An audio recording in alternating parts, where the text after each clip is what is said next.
Hi, Julie. Hey Kim, how are you? I'm great. I haven't seen you in so long. I know it's been ages. Yeah. Are you still a tired mom? I think on some level, I'm always a tired mom. Yeah, You're a very busy person with your kids. yeah, I love them though. I love them. Yeah, It's been that's different now. Yeah. it's great to see you. And I wanted to start out with this first question. You used to be an ophthalmologist who operated on people's eyeballs. And When you say it like that, you make it sound so exciting. well, I'm sure it was for you. I would trust you with my eyes.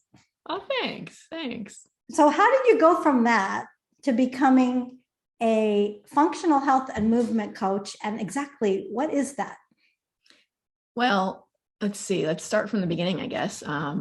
I used to do like stem cell transplant surgery, and it's all microsurgery. It's front of the eye.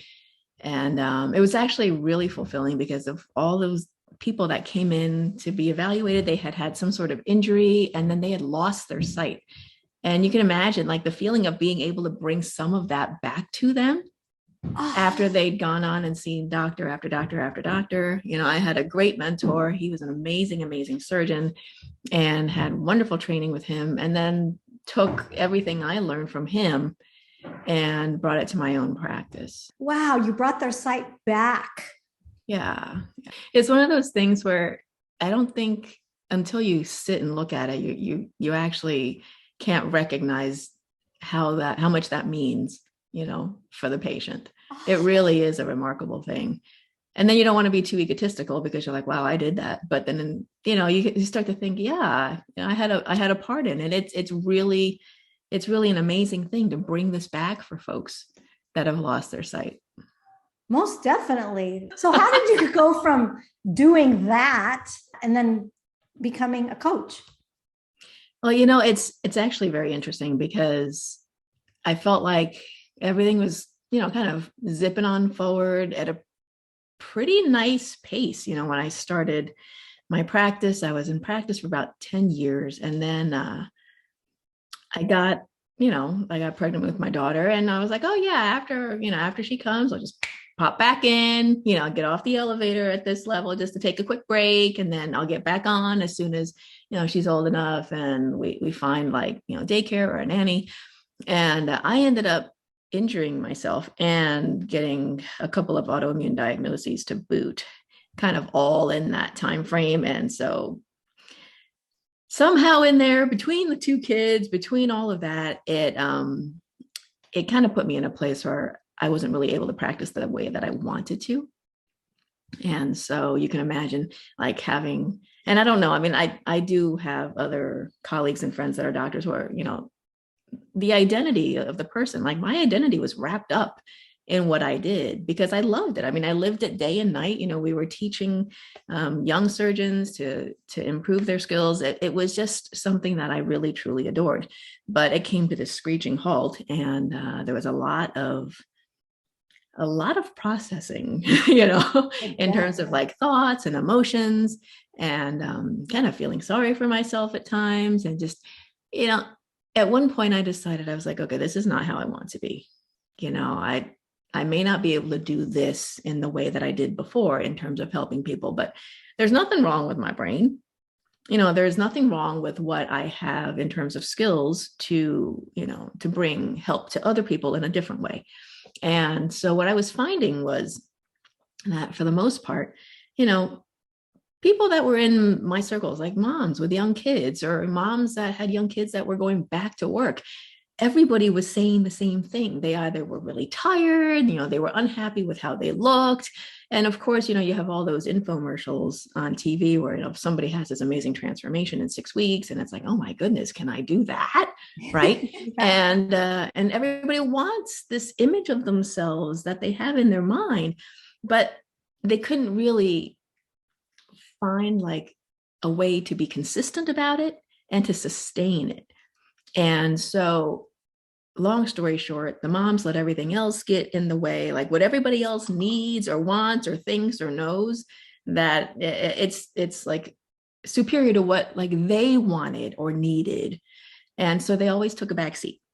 Yeah. And once they took a back seat, you pretty much think about taking a back seat in things that they needed to take care of themselves, things that, they wanted or that they had dreams for. And all of that I tried to access through like movement and really just fitness in the beginning, right? If you can take out 5 minutes for yourself to do like, I don't know, some jumping jacks or some push-ups and just do 5 minutes, right? Yeah. You feel like you've taken time for yourself. Yeah. But we're not built to be like, okay, I could do a 5-minute workout. Everything will be fine. And then I'll move on with my day. We all want like some sort of activity that makes us feel good at the end. And so that's how I started with the movement aspect of it. A movement coach is a what? What? So, you can start out by saying, well, isn't a movement coach just like an aerobics instructor or a fitness instructor? And it can be. What I did was, I did start out, I got certified as a fitness instructor. And I was like, yeah, I can still move a little. It wasn't like that part was, was a problem, right? But I got certified as a fitness instructor. And then when I found that, getting older wasn't easy and I had my own issues with my back and my injury that kept cropping up, I ended up certifying in a method called the eccentrics method, which really allows the client to use their body weight and to increase their range of motion through these very gentle and yet very effective moves. And so you can take that kind of class, like as in a group class, but I've actually used it for individual clients who have particular physical issues or particular injuries that we work around. And so, in a situation where, let's say I have a client who has a hip issue, but also like an imbalance in that she's got one leg that's slightly shorter than the other. And so for her, certain movements are actually very uncomfortable. And so she was feeling like she wasn't getting a good range of motion in some of the activities that she likes. I mean, she loves to walk, she loves to hike, but she was finding it to be less than enjoyable. And so, she does come to the group classes, but we work on one-on-one, basis to increase her strength, increase her range of motion, really get her to a point where she's feeling good. Someone who's had like a frozen shoulder, they can start with small movements for range of motion. And then as they get more comfortable and they feel less discomfort, understand that they're also working with their physical therapist at this point. So they've got all these exercises, but these exercises are just slightly different. They're, I'd like to describe them as more circular because if you look at a joint like the shoulder is not just like a hinge. It's not like an open, close. You rotate your shoulder to bring your arm forward. You can, use the shoulder to lift your arm. You bring it back behind you. And it really is, it's got more motion in different directions than you really imagine. And so these movements take advantage of all of the different planes of motion in the different joints and parts of the body so that you can really release any tension or any adhesions or feelings of just stiffness in their particular affected body parts. So can it help frozen shoulder? It can. I mean, I've had frozen shoulder a couple of times. Yeah. And you know how painful that can be. It's like you can't get your shoulder to lift. You can't do anything with that arm. Getting dressed is a real adventure. So yeah, when I had frozen shoulder, one of the times I decided to just ignore it because nothing was working. And so I switched everything to my other arm when I would get dressed. And I decided to just leave it alone for like a couple months. I forgot all about it. And all of a sudden one day I just lifted my arm up and it was better. And I went, oh my gosh, I totally ignored it. And that's how I cured it. But none of the moves I was doing anything to help me. So that's why I just finally said, forget it. I'm just going to ignore it. I'm going to use my other arm. So that's interesting that works for frozen shoulder. It works for so many different things. I mean, I myself use it because I have a chronic low back issue. Oh, but yes, I remember that. Yeah. If you've had low back issues and you've been laid out for a while, you know exactly what I mean. It's uncomfortable to say the least. And so this does help with that, with the Yes. lower back issues. Yeah. I like to think of it as a modality that people can use in addition to like physical therapy or deep tissue massage or any other body work. It's just one that, they can do on their own at home. And so you do your classes, do you do them online or in person or both? A mixture. I have some that are in person. I have private clients and some group classes online. And it's really, I hate to say it. I mean, going online since the pandemic is actually, it's a little wacky. You get kind of Zoom fatigue after a while, but not usually when you're doing kind of a movement-based class. Yeah. And it allows people to stay connected. I mean, that was a source of sanity for me. Oh, I bet it was. Yeah. So when you say functional health and movement coach, is that all one thing, or is functional health something different? Functional health is a creature on its own. When I smush all of that together, it's because I tend to focus I take a more holistic approach to the person that's coming to me. Okay. Right? So I've had my own experiments on me, I guess, in terms of choosing to go more holistic rather than choosing to go with the standard medical treatments for some of the things that I've had issues with. And it involves different aspects, like looking more into nutrition, right? How we fuel our bodies and what foods are helpful and what foods are not helpful. Looking at basic things in terms of gut health, right? Because all of the latest information now is kind of pointing to the fact that we don't treat our tummies very well. Yes. We eat things that don't make them happy. And then, of course, the symptoms of an unhappy tummy, as you can imagine, there's like miles long list of that stuff. Some that I don't think we want to talk about here. I think we all have had that happen. Right. So just think back a little, you'll remember. Yeah. I know that you are a big sourdough, I call you the sourdough bread queen. Because I am far from sourdough bread queen. I'm a sourdough newbie, but but you're making all kinds of different things, right? Yeah. And that helps gut health, right? It does. And again, it's very specific to the person. I mean, there's like a general idea of how to improve gut health, and we eat fermented foods. Sourdough happens to be a fermented food. You can have kimchi, you can have sauerkraut, you can have yogurt or kombucha, lots of different things that really just allow healthy bacteria to help recolonize the inside of your tummy rather than upsetting the balance and leaning more towards the non-beneficial bacteria, let's put it that way. The ones that give stomach aches or bloating or gas or worse. Yeah, I mean, it's hilarious. My husband's like, wow, you're getting awfully crunchy granola here all of a sudden.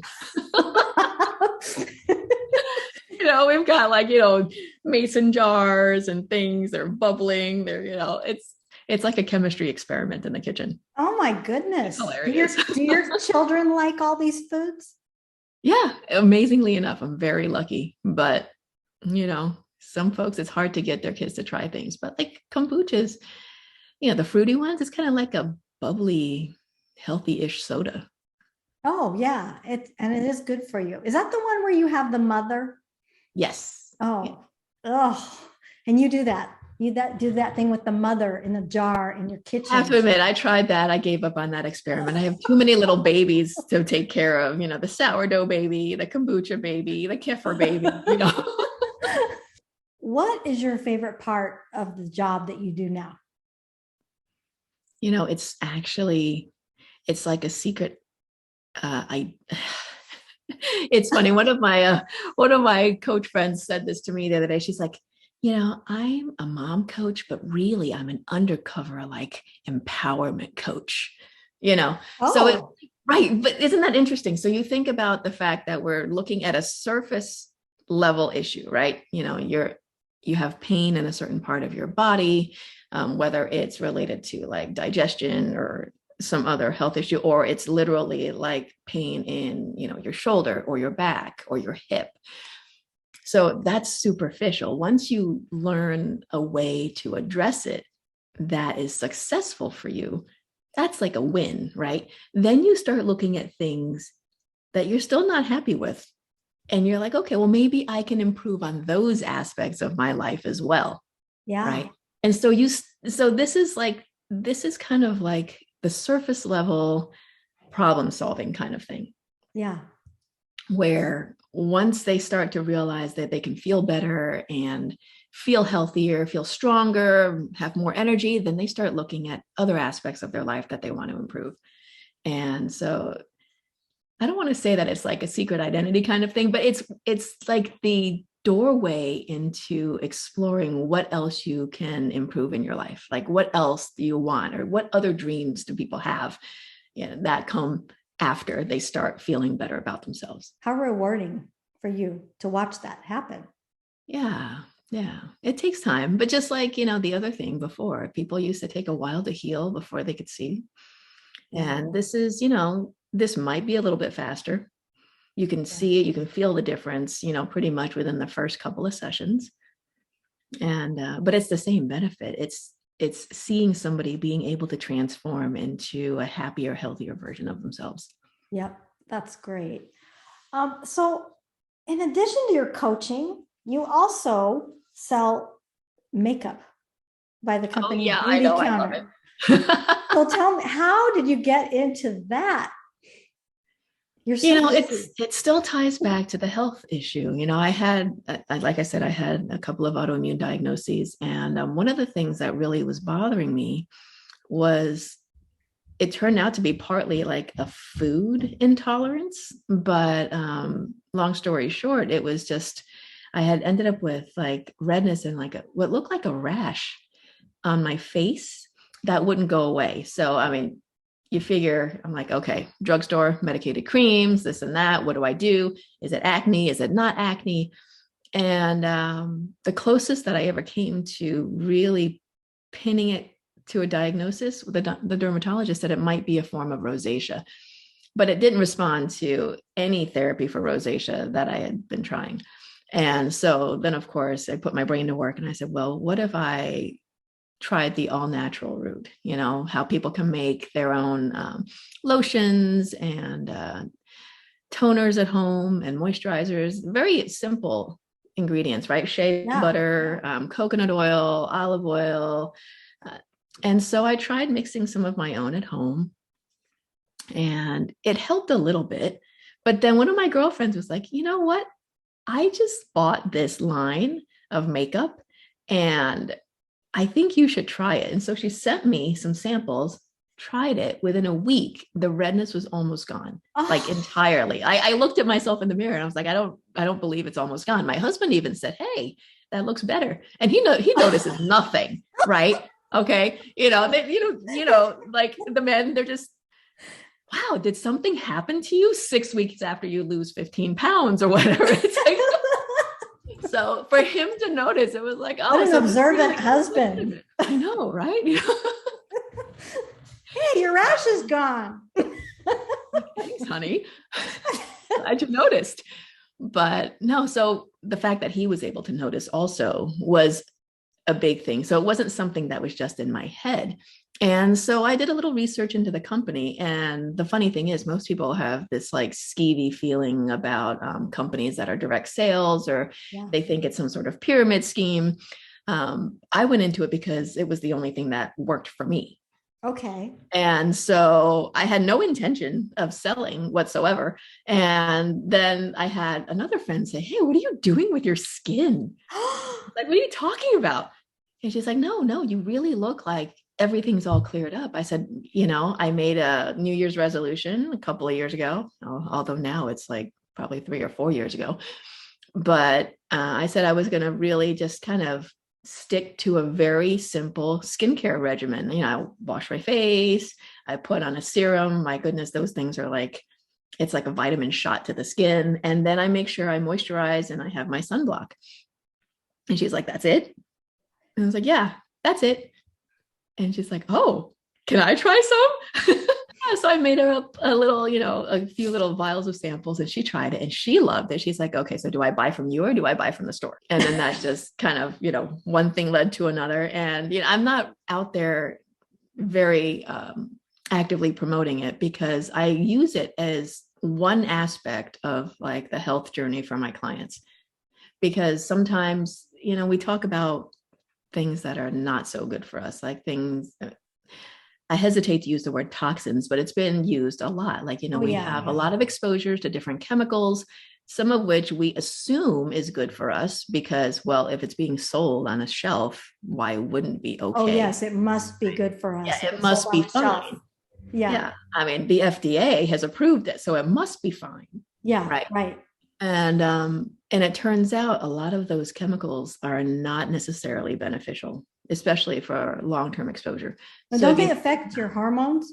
Can't some of them affect your parabens? Parabens, and there are actually a few others which the names are a little bit too scientific to jump into. But the important thing is that they've actually done studies where they've taken a small cohort of teenage girls. They did the study out of Berkeley where they had them come off of all of their current skincare and personal care products.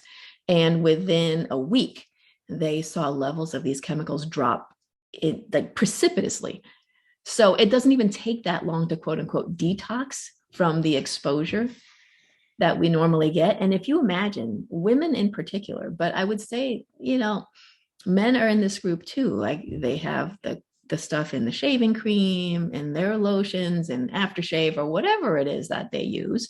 And which isn't nearly as much as like, let's say our skincare regimens, but everyone is exposed to these particular chemicals. And if you think about how many times, let's take lipstick, for example, how many times you put on lipstick, and then you have to reapply because you just like, you drink something or, you lick your lips or whatever it is, you just keep reapplying the same stuff over and over again. And that's just in one day. So what can it do to you besides maybe affect your hormones? So when I say affect your hormones, what does that mean?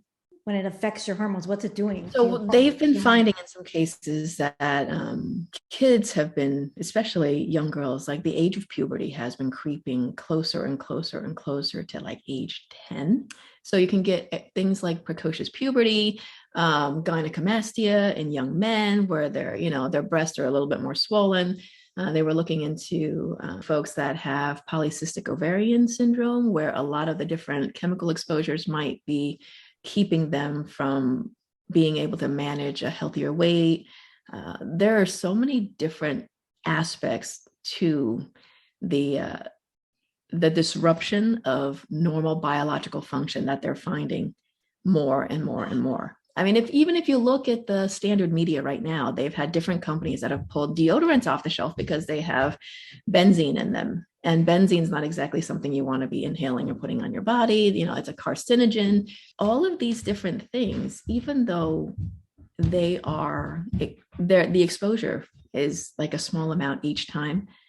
Yeah. What's the phrase? The dose makes the poison, right?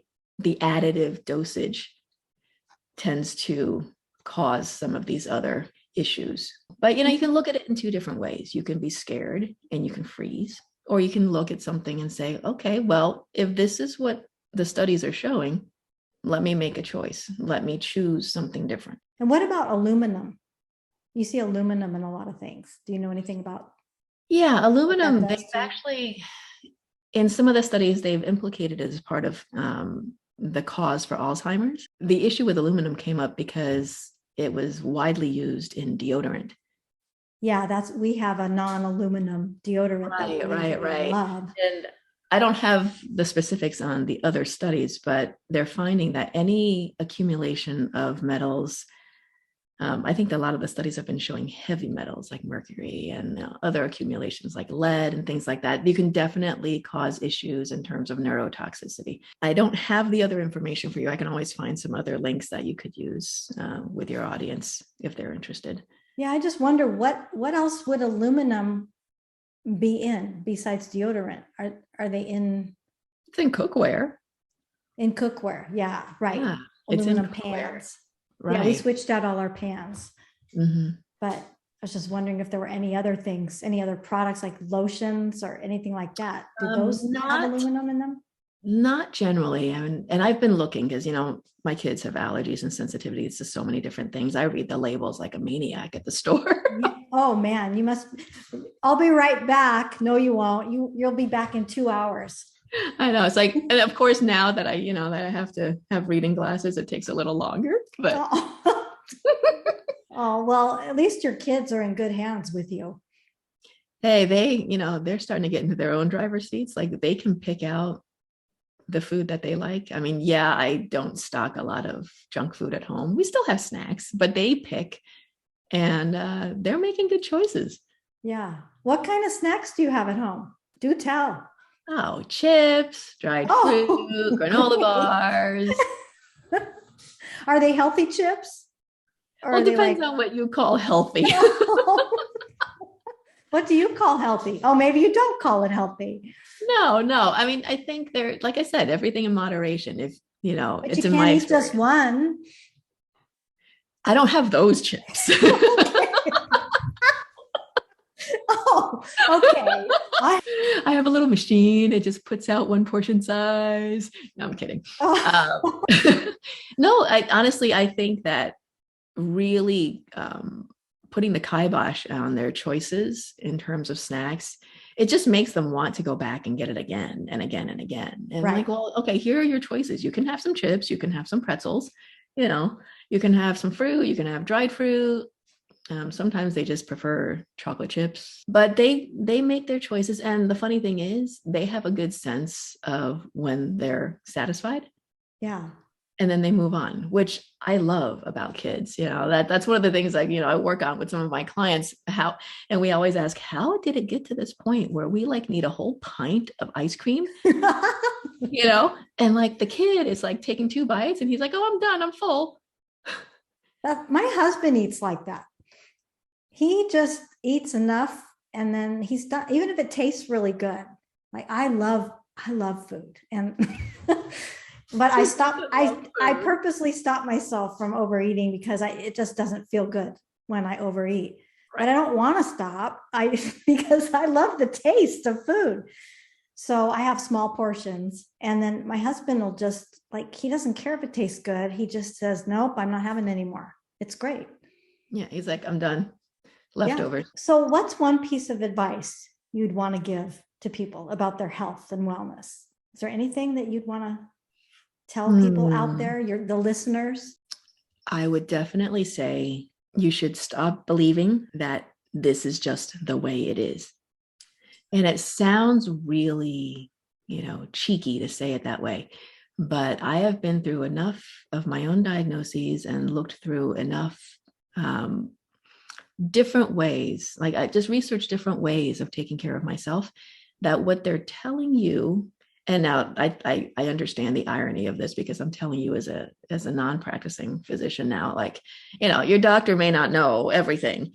And that's not what I'm saying. So I really do want to make sure I get this out there in a more precise way. That definitely look to see what works for you. Do your research, ask the questions, because it's not always the one way. As people say, oh, all the roads lead to Rome. But there really is a sense where if you just start to think to yourself, this is just the way it is, and I need to accept where I am right now. I have a coach who says that, well, the moment you say that and the moment you really try and squash yourself into that container, you are just stoically accepting really poopy circumstances. So great advice. Yeah, look into it, really take the time. And I guarantee you, part of that puts you in the driver's seat of your own care and of your own health. And the other part is you may be able to find a way to heal and feel less pain and feel stronger and more energetic, or whatever your goal is. You can have control over that, and you'll find something that works for you that may not have been even on the table before. Right. Yeah. And make it a priority. Yeah. Yeah. There's not just one way. Well, great advice, Julie. Thank you for coming today. I'm so excited to see you again. Oh, thanks for having me. Really Yeah. appreciate it. I know that you're an extremely busy mom and coach and makeup, whatever you are. What are you called? A makeup, what are you called? I call myself a brand ambassador Oh, a for, brand ambassador. yeah. Oh, woo-wee. Well, they always say that because we're walking the walk and we're talking the talk. I mean, I'm not going to sit there and tell you that, oh, I have this secret skincare regimen, but really I promote this one. I mean, if you look in my bathroom, you'll see all of their stuff. I mean, my daughter even starts to use it now because, teenagers or preteens, they get those little bumps and she's like, how do I get rid of that? Yeah. Yeah. Well, And I so really like the products that I bought from you. They work well. I'm wearing some now. Can you tell? I know you look beautiful. Oh, well, thank you very much. So where can people find you? They can find me at my website, coachjulesfitness.com. And I do consultations, one-on-one consultations, and we can usually talk and go over whatever issues they have. I am also on social media at the same Instagram handle, Coach Jules Fitness, Okay. also on Facebook as well.